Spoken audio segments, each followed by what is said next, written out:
Insert your finger into the defect. Using your finger, hook and lift the apex of the defect. This will give you space and visualization. While pulling with your finger, insert the M-close.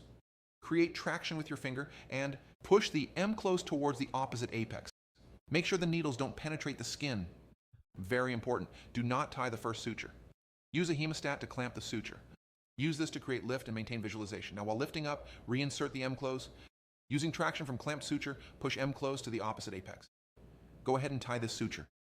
Once sutured is tied, lift up again on the clamped suture. The defect should look closed, but go ahead and reinsert M-close into the middle of defect between the two apex sutures. If necessary, release tension on clamped suture to help M-close find the center opening. Now go ahead and tie the clamped suture last.